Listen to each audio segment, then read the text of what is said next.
Naantig ang puso ng mga netizen sa isang video ng mag-ina online kung saan inamin ng anak na matagal na niyang alam ang pinakatatagong sikreto ng kanyang ina.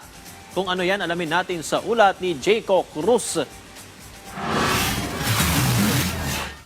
La chara-chara, la chara-chara, la chara-chara-chara. Gumigising ng maaga, nagluluto, nag-aasikaso ng mga anak, umiintindi, tumutulong, at marami pang iba. Hindi sapat ang mga salitang ito para ilarawan ang napakalaking pagmamahal ng isang ina ngayong Mother's Day.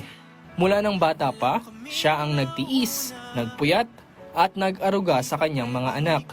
Pinalaki niya ang kanyang anak na maayos, may pagmamahal, at may takot sa Diyos.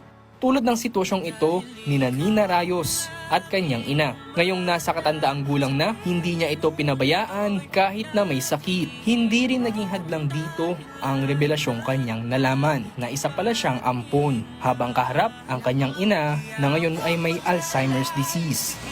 Alam ko na. Alam ko na naampon ako. Ampon. Alam ko na naampon ako.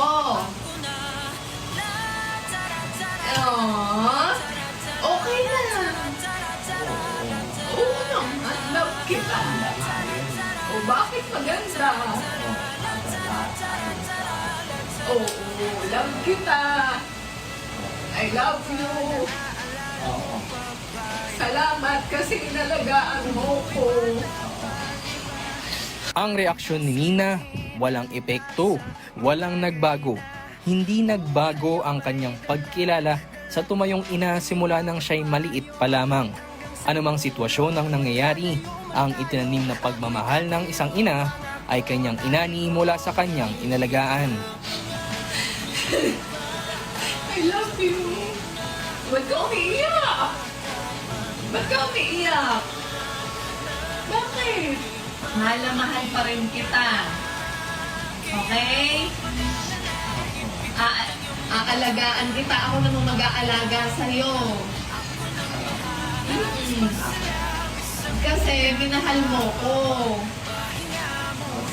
Okay? Okay ba yun sa'yo? Ay, welcome. I love you. Mahal na mahal kita, ma'am. Hindi talaga matatawaran ang pagmamahal ng isang ina.